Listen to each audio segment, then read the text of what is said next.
할렐루야. 평안하셨지요? 우리 옆 사람 좀 함께 보실까요? 우리 옆에 분 보시면서 평안하게 잘 지내셨는지, 걱정 근심은 없으셨는지 함께 살펴보시기를 바랍니다. 권사님 방끝이십니다.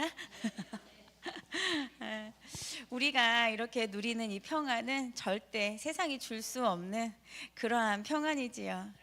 이 평안을 우리 힘으로 아무리 지키려고 하고 그렇게 애쓰지만 그 평안을 지키면 지키려고 할 수 있는 그 내 노력이 들어갈 때마다 더 어긋나는 모습을 봅니다. 그 평안을 지키는 것은 나의 능력 밖이라는 그러한 마음을 우리는 잊지 않았으면 좋겠습니다. 잠시 주님께서 함께 해 주시기를 바라는 마음으로 기도하고 말씀 시작해 보겠습니다. 사랑의 하나님, 우리들이 주님의 자녀됨에 너무나 기쁘고 이 구원의 감격이 너무나 크고 감사합니다. 주님의 사랑으로 우리를 이 자리에 불러주셔서 너무나 감사합니다. 하나님, 우리들이 주님 앞에 올려드리는 이 찬양과 경배 속에 홀로 주님만 영광 받아주시기를 간절히 원합니다. 하나님, 우리들이 날마다 주님 앞에 예배드립니다. 그리고 주님을 경배합니다 라고 고백하지만 우리들 마음 가운데 어느 순간 이 예배의 자리가 습관적으로 되어 있지는 않은가 돌이켜봅니다. 아버지, 오늘의 말씀 가운데 우리들의 마음 안에 정결하지 못한 부분이 있다면 주님 깨닫게 하시고 회복시켜 주셔서 주님 보시기에 조금 더 주님께 합당한 자들로 세워질 수 있도록 주님 함께하여 주시옵소서. 아버지 앞에 모든 것을 맡겨드립니다. 부족한 모습까지도 주님 앞에 고스란히 맡겨드립니다. 주님께서 함께하여 주시옵소서. 예수님의 이름으로 기도드립니다. 아멘.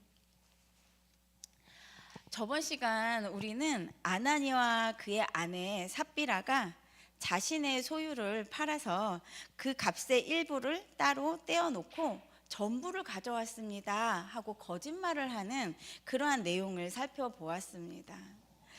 베드로는 아나니아의 그 거짓 행위를 사탄에게 홀려서 성령을 속이는 일을 하였습니다. 이 일을 통하여 하나님께서는 많은 물질을 원하시는 것이 아니라 우리들의 진심 어린 마음을, 우리들이 하나님을 향한 그 마음을 원하시고 계심을 우리는 함께 나누었습니다. 오늘 본문은 아나니아에 이어서 그의 아내 삽비라에 대한 내용으로 이어집니다. 오늘의 말씀의 제목을 함께 읽어볼까요? 주의 영을 시험하지 말라. 네, 이 제목으로 사도행전 말씀을 함께 봉독해 보겠습니다. 자, 사도행전 5장 6절입니다. 시작. 젊은이들이 일어나 그 시체를 싸서 메고 나가서 장사를 지냈다. 3시간쯤 지나서 아나니아의 아내가 그 동안에 일어난 일을 알지 못하고 돌아왔다. 베드로가 그 여자에게 물었다. 그대들이 판 땅값이 이것뿐이요? 어디 말해 보시오. 그 여자가 대답하였다. 예, 그것뿐입니다. 베드로가 그 여자에게 말하였다. 왜 그대들 내외는 서로 공모해서 주의 영을 시험하려고 하였소? 보시오, 그대의 남편을 묻은 사람들의 발이 막 문에 다다랐으니 그들이 또 그대를 메고 나갈 것이요. 그러자 그 여자는 그 자리에서 베드로의 발 앞에 쓰러져서 숨졌다. 젊은이들이 들어와서 그 여자가 죽은 것을 보고서 메어다가 그 남편 곁에 묻었다. 온 교회와 이 사건을 들은 사람들은 모두 크게 두려워하였다. 아멘. 아나니아는 하나님을 속인 죄로 그 자리에서 쓰러져서 숨졌습니다. 그러자 젊은이들이 아나니아를 싸서 메고 나가서 장사를 합니다. 7절에 보면 아나니아를 장사 지낸 그 시간은 3시간쯤 된다고 증언을 합니다. 유대인들은 보통 장사를 지낼 때 7일 정도 혹은 짧으면 3일 정도 장사를 치룬다고 합니다. 그런데 아나니아는 죽은 지 3시간 만에 장사를 치렀다는 것은 그 시신을 장지로 가지고 가서 묻고 오기가 바빴다는 것입니다. 그만큼 그의 죽음은 그 누구 하나도 슬프게 애도해 줄 수 없는 그런 짧은 시간이었고, 함께하지 못하는 마지막의 순간적인 그 비참한 죽음이었습니다. 남편의 이러한 죽음을 알지 못한 삽비라가 들어왔습니다. 그러자 8절에 베드로가 단도직입적인 질문을 합니다. 그대들이 판 땅값이 이것뿐이요? 베드로의 질문은 정말로 그 땅값이 이것밖에 없냐는 그 금액을 묻는 질문이 아니었습니다. 베드로의 물음에는 그 땅값을 판 값의 전부가 아님을 알고 있으니 사실대로 말해 주시오 라는 마음이 담겨 있었습니다. 베드로의 질문은 공격이 아니고 또 적대감 있는 질문이 아니라 오히려 그녀에게 돌이킬 수 있는 회개의 기회를 주고 있는 것입니다. 그럼에도 불구하고 이 삽비라 여인은 자기의 양심에 찔리지도 못한 채 사실대로 회개하지 못하고 주저함 없이 단호하게 예, 그것뿐입니다 라고 대답했습니다. 남편과 함께 삽비라는 자신들에게 맡겨주신 하나님의 물질을 탐함으로 인해서 거짓말을 하게 되고 죄의 올무에 걸려들게 된 것입니다. 삽비라는 남편과 한 일에 대해서 아무런 양심의 가책을 느끼지 못하고 있습니다. 그것뿐만 아니라 근본적으로 삽비라의 그 중심에는 이미 하나님에 대한 경외함이 없이 강팍한 마음이 되었습니다. 아나니아와 삽비라 두 사람 중에 한 사람이라도 우리 거짓말하지 맙시다 라고 서로 권면했다면 아마 그 죄의 길에서 하나가 되지는 않았을 것 같습니다. 그런데 너무나 안타깝게 이들은 죄길의 앞에서 남편과 아내가 더욱더 끈끈하게 하나 되는 모습을 우리들에게 보여줍니다.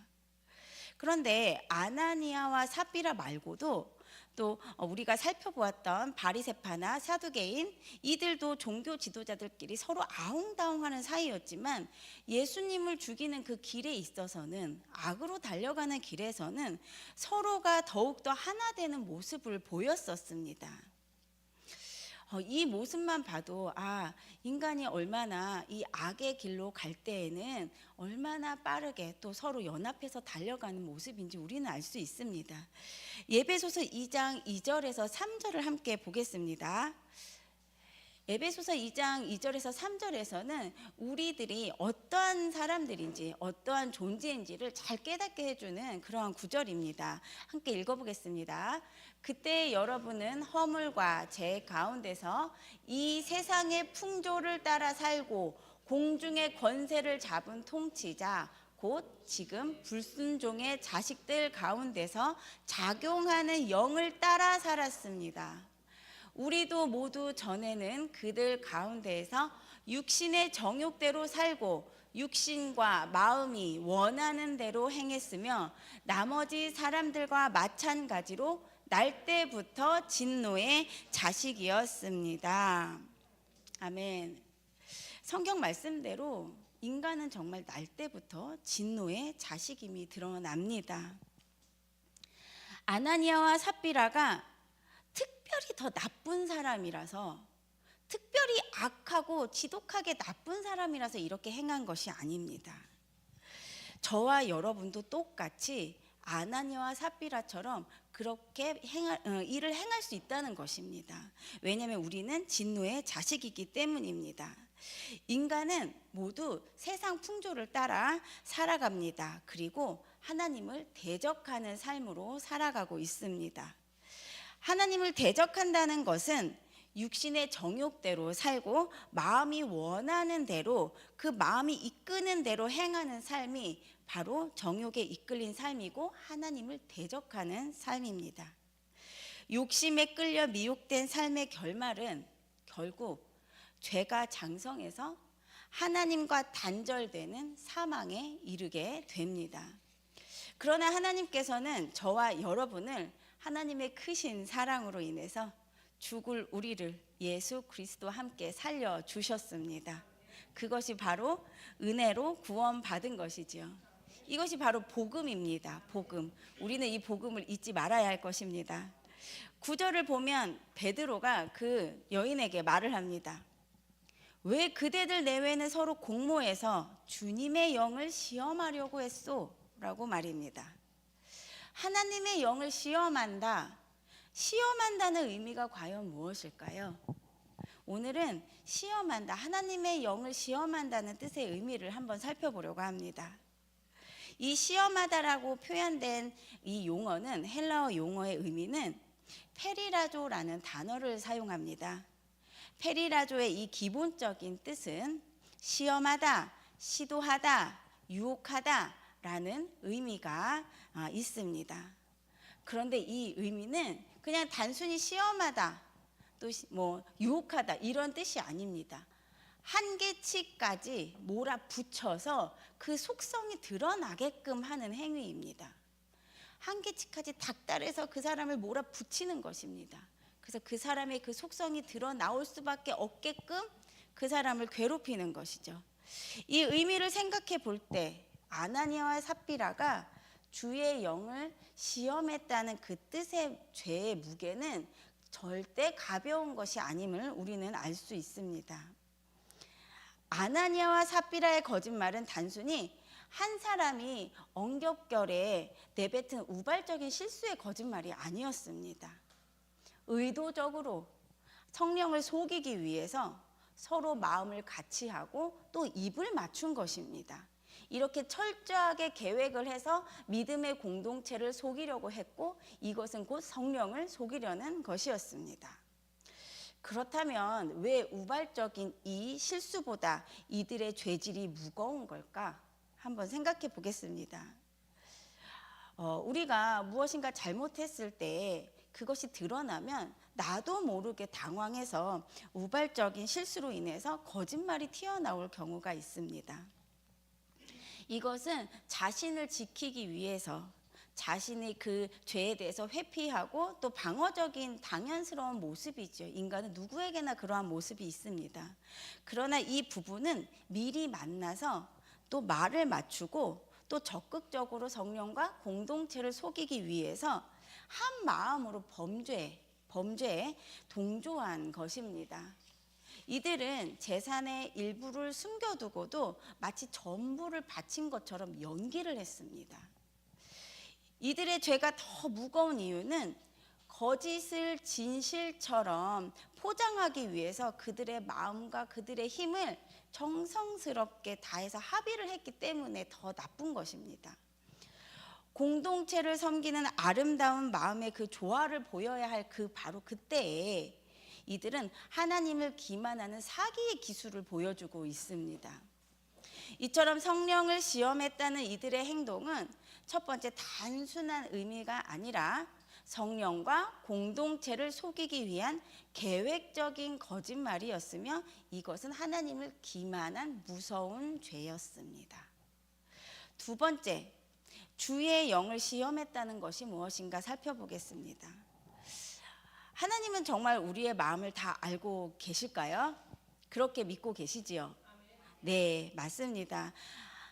우리가 이만큼 감추고 싶고 또 아주 작은 일이라도 감추고 싶지만 하나님께서는 전지하신 분입니다. 그런데 이들은 그들의 마음 안에 아니야, 하나님께서는 이 작은 거짓말 요 정도는 모르실 거야 라는, 정말 알 수 있을까? 하나님이 과연 이렇게 다 아실 수 있는 분일까? 라는 의심에서 비롯되었습니다. 이들은 하나님의 전지하심을 부정하는 행위를 저지르고 만 것입니다.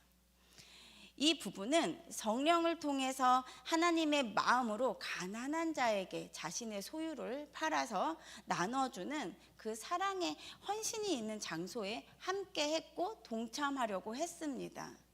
그런데 이렇게 성령이 강하게 임한 이들이었음에도 불구하고 그들이 죄에 미혹되는 순간 하나님의 살아계심과 역사하심을 부인하는 그러한 하나님의 완전성에 도전하는 이러한 자들이 되었습니다. 사람은 외적으로 경건한 척하고 사람들한테 이렇게 예배 드릴 때도 막 눈물 흘리면서 예배 드리고 우리는 그렇게 할 수 있습니다. 그런데 우리는 그러한 사람을 보고 정말 진실하다, 저 사람 정말 착한 사람이야, 인품이 좋은 사람이야, 그 사람의 외적인 모습만 보고 이렇게 생각할 수 있습니다. 그런데 하나님께서는 우리의 이 내면 깊숙한 곳에 아주 작은 그러한 불순한 마음까지도 다 알고 계신다는 거죠. 그렇기 때문에 우리의 모든 행동과 생각을 다 조심하려고 하고 하나님 앞에 우리가 정말 최선을 다해서 마음을 드리는 것 아니겠습니까? 제가 어떤 친구와 신호등을 건너려고 했습니다. 제가 신호등을 차마 보지 못했습니다. 그래서 무단횡단을 할 뻔했습니다. 정말로 못 봤습니다. 일부러 한 게 아닙니다. 못 봤는데 그 친구가 갑자기 저를 탁 막으면서 얘기하더라고요. 하나님 보고 계신데 차마 무단횡단할 수 없다고 그렇게 말씀하시는 거예요. 그 모습이 너무 멋있었어요.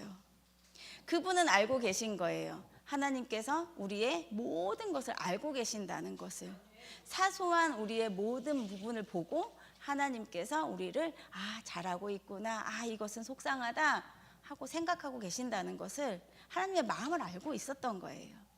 그러니 이 부분은 우리가 하나님께서는 드러내지 않는 이 내 속마음까지는 모르실 거야. 내 스스로 하나님을 눈속임할 수 있어. 나는 하나님을 속일 수 있어 라는 그러한 마음을 가졌습니다.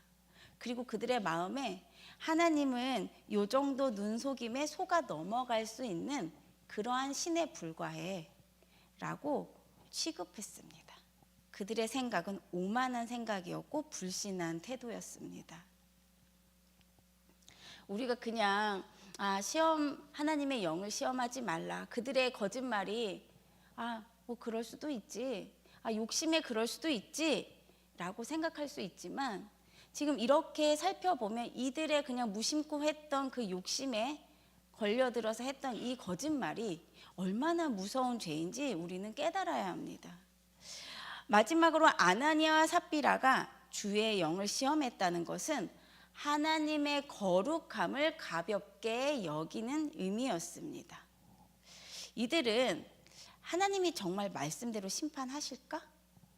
혹은 하나님이 정말 우리 가운데 계실까? 확인하려고 한 그 무례한 태도였습니다. 이것은 마치 아이가 우리 엄마 아빠가 내가 요 정도까지 말을 안 들었는데 얼마만큼 더 참을 수 있을까? 우리 엄마가 요만큼까지 더 하면 참을 수 있을까? 하고 엄마를 시험하는 듯이 이렇게 부모와 자식 간의 선을 넘는 그러한 것 같이 하나님과의 거룩함이라는 경계선을 그들은 침범하고 말았습니다. 하나님의 본질적인 속성은 죄와 결코 섞일 수 없습니다. 하나님은 순결하시고 완전한 속성을 가지신 분이십니다. 하나님의 위엄은 인간이 감히 범접할 수 없는 하나님의 압도적인 영광입니다. 이렇게 하나님께서는 거룩하신 분이므로 하나님의 자녀된 자들은 세상의 죄와 구별된 삶을 살아가는 거룩한 자녀가 되어야 합니다. 하나님께서 말씀하셨습니다. 내가 거룩하니 너희도 거룩하라고 말입니다. 그러나 아나니아와 삽비라는 성령을 따라 행하면서 세상적인 탐욕도 적당히 섞으려고 했습니다. 그리고는 하나님의 인내심이 어디까지인가 간을 보며 도발하는 행동을 보여준 것입니다. 아나니아와 삽비라는 자신들의 경건을 과시했습니다. 내가 이만큼의 재산을 다 팔아 바칩니다. 자신의 경건한 모습을 보이려고 했습니다. 동시에 탐욕하는 마음도 채우려고 했습니다. 이것은 성령을 시험한 것이나 마찬가지입니다. 우리는 세상과 하나님을 적당하게 겸비해서 절대 섬길 수가 없습니다. 동의하십니까? 아멘. 저는 여러 사람한테 이러한 질문을 받아본 적이 있습니다. 아마 한 번쯤은 생각해 보셨을 것입니다. 성경에는 술 먹지 말라는 얘기가 없지요. 술을 절대 먹지 마라는 이야기는 없습니다. 그치요? 그런데 왜 술을 못 먹게 합니까? 방탕하지 않게만 먹으면, 조절해서 먹으면 되지 않습니까? 라는 질문을 받습니다. 저희가 저번 주 주일에도 큐티 할 때 이러한 얘기를 들었었는데, 그런데 이런 이야기를 한 분, 두 분만 얘기하는 게 아니라 많아요. 이런 질문을 하는 분들이 많아요. 그런데 이렇게 말씀하시는 이 질문 안에 굉장히 무서운 죄가 숨어 있다는 겁니다. 우리는 모를 수 있잖아요. 몰랐었어요. 그 죄가 무엇인지 몰랐었어요. 그런데 이 질문을 한다는 것 자체가 이분이 하나님에 대해 의식을 하고 있는 걸까요? 안 하고 있는 걸까요?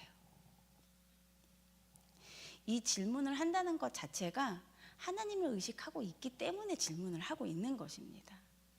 하나님을 진짜 들어본 적도 없고 의식하지도 않고 모르시는 분은 하나님이 이렇게 하셨다는데 먹어도 되나 안 되나 고민 안 하죠. 바로 드시죠. 그죠? 끄덕끄덕하고 있어요. 이 질문을 한다는 것 자체가 하나님의 존재를 알고 있다는 뜻이고 의식하고 있다는 뜻인데, 이러한 질문을 하는 분은 그래도 다행인 것은 양심에 찔림이 있다는 것입니다. 말씀이 이 안에서 부딪히고 있다는 것입니다. 그렇기 때문에 그 찔림이 오히려 감사하기도 한다라는 그런 마음도 듭니다.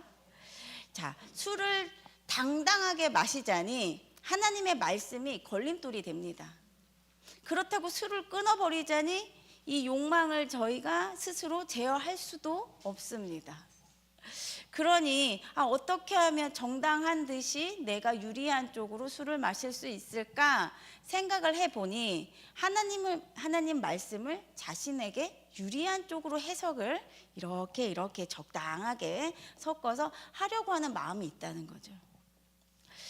하나님께서는 우리의 의도와 생각을 다 아시는 전지하신 분임을 우리는 계속해서 이야기를 하고 있습니다. 성경에는 술을 먹지 말라라는 내용은 없지만 술을 마시는 것과 마시지 않는 것이 문제가 아니라 자신이 술을 바라는 그 마음을 하나님 앞에 속이고 있냐 속이지 않고 있냐가 중심입니다.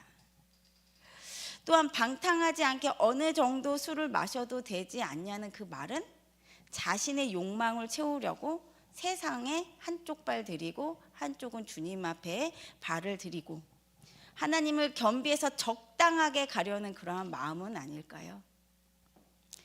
제가 지금 술로 이야기를 예를 들었지만 우리의 삶 가운데는 술 말고도 아주 다양한 모습으로 하나님과 적당하게 세상 것을 섞어서 하나님을 섬기려고 하는 마음들이 있다는 것입니다. 지금 내 마음을 잘 살펴보시기 바랍니다. 하나님 앞에 적당한 거룩함은 없습니다. 하나님께 99.5%는 마음을 드리고 0.5%만 아주 작게 세상에 걸친다 해도 그것은 구별된 거룩한 삶이 될 수가 없습니다. 그 안에는 나의 유익을 따르려는 그러한 마음이 아주 미세하게라도 들어있기 때문입니다.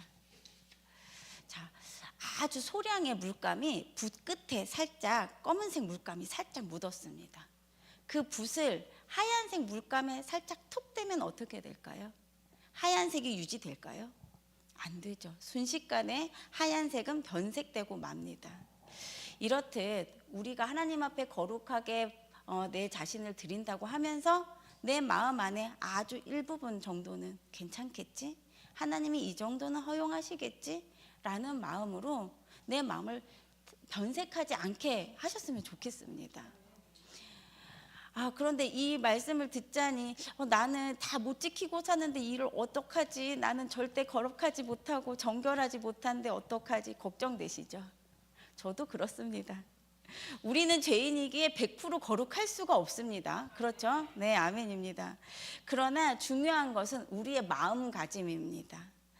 아무리 노력해도 잘 안 돼서 하나님 저는 이것밖에 안 됩니다. 그러니 나를 불쌍히 여겨주세요. 오늘도 내가 정결하지 못했습니다.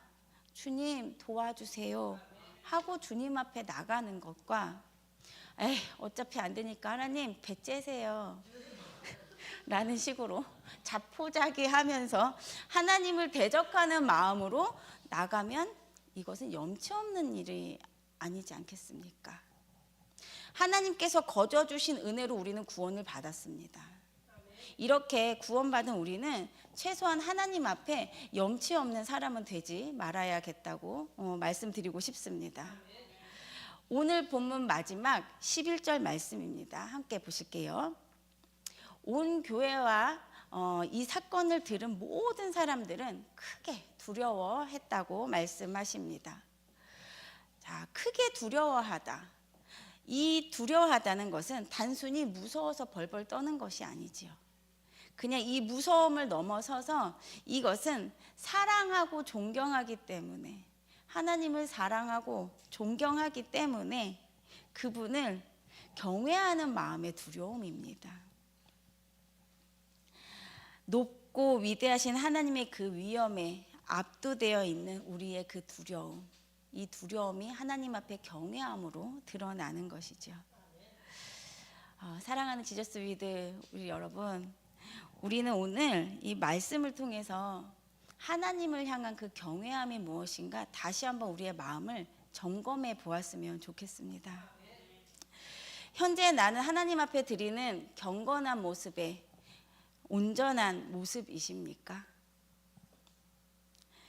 앞으로 입으로는 경외한다고 말하지만 앞에 나서 주님 앞에는 경외합니다, 주님 찬양합니다 라고 말하지만 이 내 마음은 혹시 세상 안으로 퍼져나가는 연기처럼 흩어져 있지는 않습니까? 혹은 외적으로는 하나님을 경외하는 경건한 모습이지만 나의 이 죄성을 감추고 나는 믿음 좋은 사람이야 가면을 쓰고 있지는 않습니까? 예배를 드린다는 것은 단순히 이 자리에 모여서 하나님께 찬양하고 기도하고 하는 행위가 아닙니다. 예배를 드리기 위해 집에서 마음을 다해서 준비하고 차 타고 운전해서 오는 이 모든 예배의 시간과 드려지는 이 마음들이 다 예배의 시작인 것입니다. 그래서 우리는 함께 모여서 찬양하고 예배드리는 이 경배의 시간과 말씀을 사모하여서 경청하는 자세로 하나님 앞에 모여있는 이 과정이 하나님께 감사함으로 드려지는 예배로, 헌신적인 예배로 드려져야 할 것입니다. 이것이 바로 영과 진리로 주님 앞에 드려지는 진실한 예배입니다. 우리는 오늘부터 예배에 대한 자기의 자신의 모습을 성찰해 보셨으면 좋겠습니다. 제가 저번에도 한번 고백한 적이 있습니다. 제가 다리를 꼬고 앉는 그러한 습관이 있습니다. 참 좋지 않은 습관입니다. 그런데 어느 순간 예배를 드리다 보면 저도 모르게 왼쪽 다리가 오른쪽 다리에 척 올라가 있는 모습인 거예요. 어느 순간 제가 주님 앞에 무릎을 꿇었습니다. 하나님, 제가 주님을 경배한다고 하면서 이 듣는 이 경청하는 자세가 이게 과연 어떻게 된 것인지 너무 부끄럽더라고요. 내 앞에 교수님이 앉아 계셔도 자세를 바르게 하지 않습니까? 그런데 하나님 앞에 나와 있는 내 모습이 어떻게 다리를 꼬고 하나님 말씀을 들으려고 생각했는지 너무 부끄럽더라고요. 오늘부터 이 습관을 고쳐보겠노라. 그래서 지금 이 작은 습관조차도 하나하나 고치려고 노력 중입니다. 이렇게 마음을 제가 온 마음과 온 행동이 완벽하지는 못합니다. 그러나 내 마음이 주님 앞에 온전하게 드려지냐, 이 부분을 말하고 싶은 것입니다. 내 마음 안에 경건한 마음이 들어있으면, 하나님 앞에 하나님을 경배하는 마음이 들어있으면 내 행동도 어떻게 될까요? 내 행동도 하나님 앞에 올바른 행동이 나오겠죠. 입으로는 경건하다고 하면서 껌 씹으면서 예배 드릴 수는 없잖아요. 그렇죠? 네. 자, 오늘의 말씀을 우리 정리해 보겠습니다. 아나니아와 삽비라는 주의 영을 시험함으로 인해서 누구도 애도받지 못하는 그런 비참한 죽음을 맞이했습니다. 그리고 오늘 말씀 속에서는 아나니아의 악한 행위를 그의 아내 삽비라가 똑같이 행하고 있음을 보여줍니다. 이렇게 같은 일을 굳이 성경에서 2번이나 반복해서 우리들에게 말씀해 주신다는 것은 이 부분을 통해서 우리들이 심중 가운데 깊이 새겨 넣어야 할 그러한 중심적인 마음이 필요하다는 것입니다. 하나님의 영을 시험한다는 첫 번째 의미는 이것이었습니다.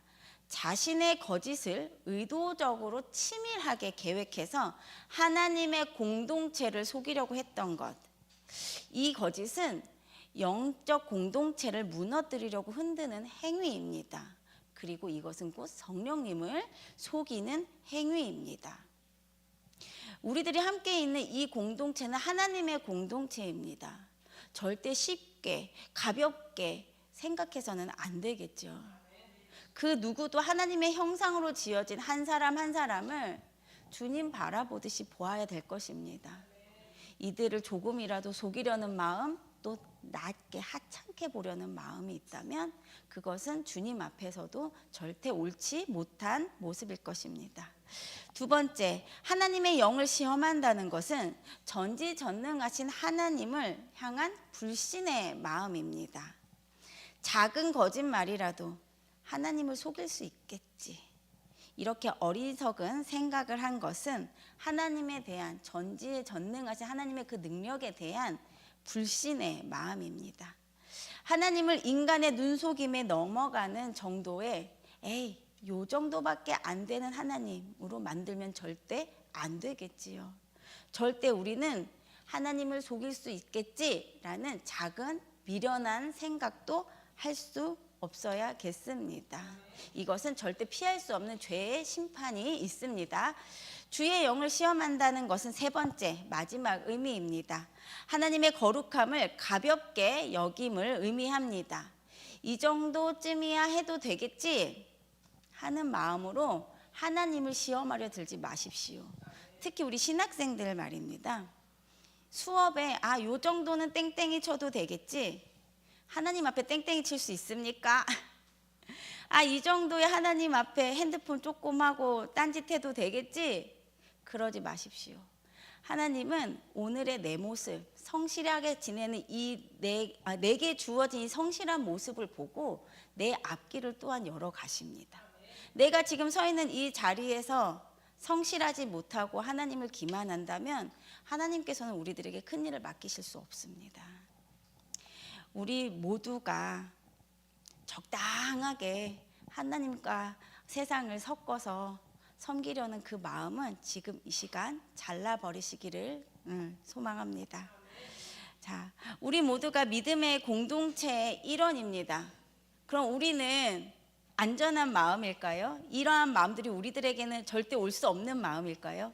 아닙니다. 세상 사람들과 똑같이 우리들에게도 이 죄성의 마음은 항상 꿈틀거리고 움직이고 있습니다. 그렇기 때문에 우리는 이 본문의 말씀을 통해서 내가 하나님 앞에 얼마나 경각심을 갖고 있는지 이 시간 하나님에 대한 그 경외심을 회복하고 점검해 보는 시간이 되셨으면 좋겠습니다. 경외심을 통한 영적인 순결은 교회의 순수성을 지켜냅니다. 하지만 교회의 이 순수성을 어떠한 모습과 어떠한 악으로라도 해치려고 한다면 하나님께서는 절대 용서치 아니하심을 깨달으시는 저와 여러분이